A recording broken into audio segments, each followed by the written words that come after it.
जैसे कि हमने अपने पिछले वीडियो में कोशिका क्या है, यानी कोशिका की परिभाषा क्या है, कोशिका के खोजकर्ता कौन है, कोशिका सिद्धांत का प्रतिपादन किस महाशय ने किया था, किस व्यक्तित्व ने किया था, और कोशिका से मिलकर के शरीर का निर्माण कैसे होता है, और क्या कारण है कि कोशिका को शरीर का ईंट कहा जाता है, यहाँ तक जान लिया था। आज जानेंगे कोशिकाओं के बारे में। दोस्तों, जिस प्रकार हमारे शरीर में विभिन्न प्रकार के अंग होते हैं, चाहे वो हाथ हो, पैर हो, आंख हो, कान हो, नाक हो इत्यादि, इन सभी का अलग अलग कार्य होता है। एक किसी भी अन्य अंग के कार्य में हस्तक्षेप किए बिना अपने कार्यों को स्वतंत्रता पूर्वक करते रहते हैं। ठीक उसी प्रकार कोशिका में भी विभिन्न प्रकार के अंग पाए जाते हैं, जिससे कोशिका की सभी गतिविधियां सरलता रूप से संपादित होती हैं, संपन्न होती हैं। तो कोशिका के विभिन्न अंगों को संयुक्त रूप से कोशिकांग कहा जाता है, यानी कोशिका का अंग कहा जाता है। आज हम महत्वपूर्ण कोशिकाओं के बारे में जानेंगे, जैसे कि केंद्रक, माइटोकॉन्ड्रिया, गाल्जी काय, सेंट्रोसोम, क्लोरोप्लास्ट इत्यादि। तो शुरू करते हैं केंद्रक से।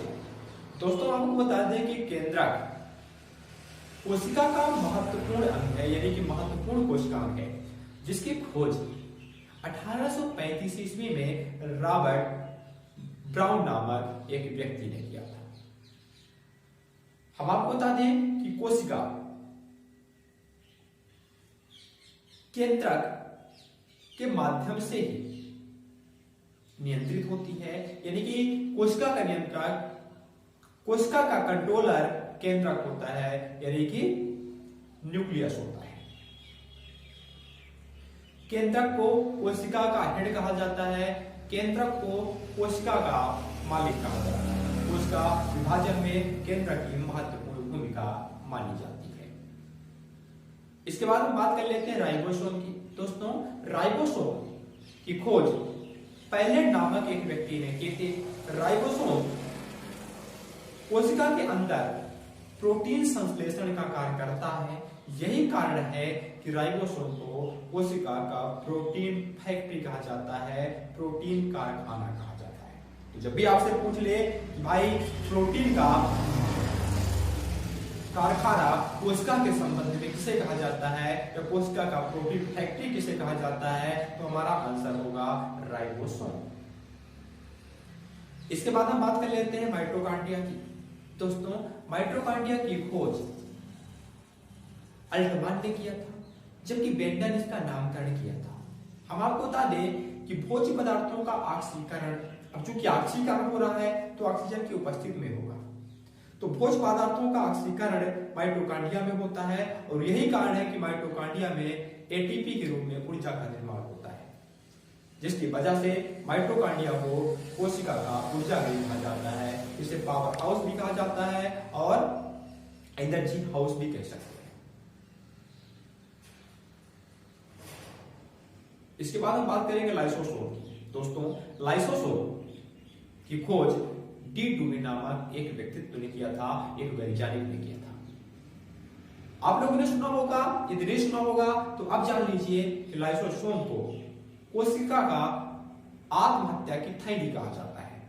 अब बड़े अचंभे की बात है कि भाई लाइसोसोम जो कि स्वयं कोशिका का एक अंग है, महत्वपूर्ण अंग है, वह कोशिका की हत्या कैसे कर सकती है? उसे क्यों कहा जाता है कोशिका की आत्महत्या का थैली? तो हम आपको बता दें कि लाइसोसोम में एक विशेष प्रकार का पाचक एंजाइम पाया जाता है, जो कोशिका के अंदर के अपशिष्ट पदार्थों को ग्रहण करके, यानी उन्हें नष्ट करके अपशिष्ट पदार्थ के रूप में कोशिका से बाहर निकाल देता है।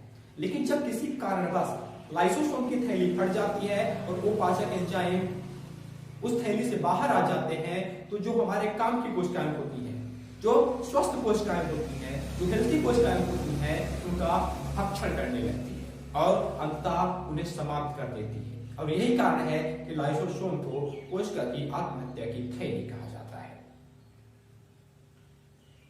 इसके बाद क्लोरोप्लास्ट है। दोस्तों, हम आपको बताते हैं कि क्लोरोप्लास्ट एक ऐसा कोशिकांग है जो प्लांट सेल में पाया जाता है, पादप सेल में पाया जाता है, पादप कोशिका में पाया जाता है। यही कारण है कि पेड़ पौधे हरे भरे रहते हैं, क्योंकि क्लोरोप्लास्ट के माध्यम से पेड़ पौधे सूर्य के प्रकाश, जल और कार्बन डाइऑक्साइड की उपस्थिति में अपने भोज्य पदार्थ